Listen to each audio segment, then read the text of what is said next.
ketika bicara tentang pengaturan urusan umat tadi, itu kan itu perkara yang sebenarnya praktis, amaliyah kan.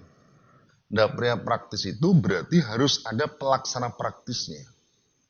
Pelaksana praktisnya itu adalah pemegang kekuasaan.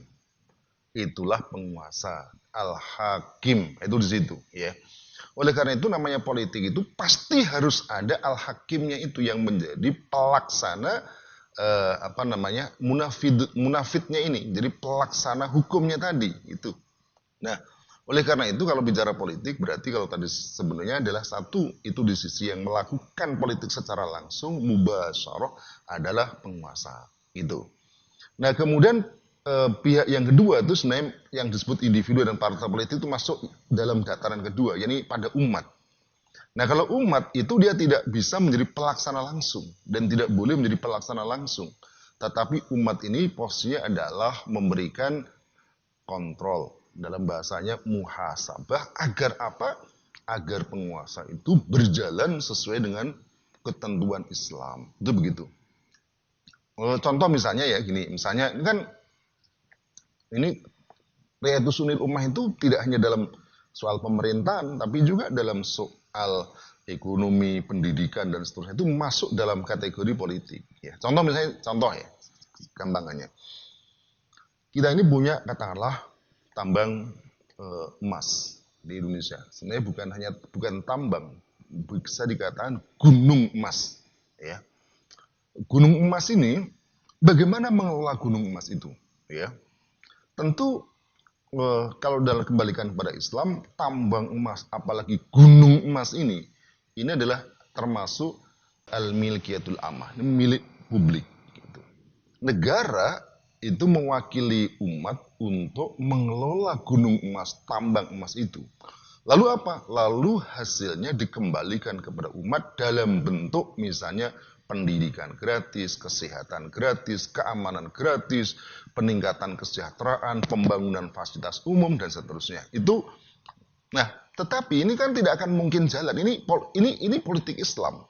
Tapi ini tidak akan bisa jalan kalau tidak apa? Tidak ada penguasa yang menjalankan ini, gitu. Jadi oleh karena itu sebenarnya kekuasaan ini menjadi mutlak harus ada dalam soal politik. Tetapi keberadaan penguasa ini sebenarnya dalam Islam itu bukan menjadi tujuan, tetapi menjadi wasilah, ya, menjadi semacam sarana untuk melaksanakan tadi riayatu su'unil ummah. Nah, saya ingin kembali pada pertanyaan awal tadi. Nah, jadi ini yang kemudian kenapa orang sekarang banyak politisi, banyak penguasa yang mereka justru melakukan berbagai macam kebijakan yang menyimpang tadi. Ini karena kekuasaan itu bukan dipandang sebagai sarana untuk melayani umat, tetapi dipandang sebagai apa? Tujuan.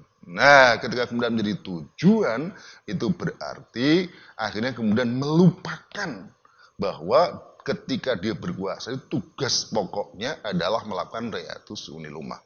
Nah, sekarang tugas rakyat tadi, rakyat itu bisa individu secara personal, bisa secara berkelompok yang tadi disebut sebagai partai politik. Itu masuk dalam kategori umat, ya, rakyat. Nah, mereka ini yang melakukan kontrol terhadap penguasa gitu. Nah, kedua-duanya sebenarnya kalau dalam Islam itu memiliki kedudukan yang sangat tinggi, ya. Penguasa ketika dia menjalankan riayatu sunil ummah dengan menggunakan Islam, maka dia itu mendapatkan titel yang luar biasa. Apa itu? Disebut sebagai al-imamul adil, imam yang adil. Dan Nabi sallallahu alaihi wasallam ketika memberitakan ya sab'atun, ya ada 7 kelompok yang yudilluhumullah ya yaumal qiyamah la dilla illa dilluh, tidak ada yang dia mendapatkan naungan dari Allah pada hari kiamat yang tidak ada naungan kecuali dengan Allah Subhanahu wa taala. Beliau menyebut pertama kali adalah al-imamul adil atau imamun adil, imam yang adil. Kapan itu? Ketika dia mengatur urusan umat dengan syariat Allah, dengan hukum Allah Subhanahu wa taala. Begitu. Nah, tetapi penguasa ini bisa juga mendapatkan dosa yang besar. Bahkan dalam hadis disebutkan la yarihu raihatal jannah. tidak bisa membau baunya surga ketika dia memerintah umat, lalu kemudian wahwa ghosun, dia mati, dia melakukan kecurangan, mati dengan keadaan melakukan kecurangan, maka diancam dia tidak bisa mencium bau surga yang sangat wangi. Jangankan masuk surga, mencium bau surga aja nggak bisa. Padahal surga itu sangat wangi, sangat harum, yang dicium sekian jaraknya ratusan tahun. Masya Allah, ya. Jadi itu. Tapi pada saat yang sama, umat disuruh untuk memberikan kontrol tadi, dan pahala kontrolnya itu luar biasa. Sampai Nabi itu menyebut Sayyidus Suhada'i Hamzah, wa rajulun qama ila imamin jair fanasahahu wa qatalah. Luar biasa. Nabi mengatakan Sayyidus Suhada, pemimpinnya para syahid itu adalah Hamzah. Dan siapa kata Nabi? Rajulun, seorang laki-laki yang qama ila imamin jair, yang berdiri di hadapan penguasa yang jair, yang menyimpang. Fanasahu, dia memberikan nasihat. Lalu kemudian faqatalah, dia si pemimpin justru membunuhnya. Ini kedudukan yang sangat tinggi. Bayangkan, ini Hamzah radhiyallahu anhu ini tidak ada tandingannya ini. Beliau bukan hanya syahid, tapi Sayyidus Syuhada. Lalu kemudian disetarakan dengan orang yang melakukan muhasabah kepada penguasa. Ini menunjukkan betapa bahwa aktivitas politik ini perkara yang sangat agung.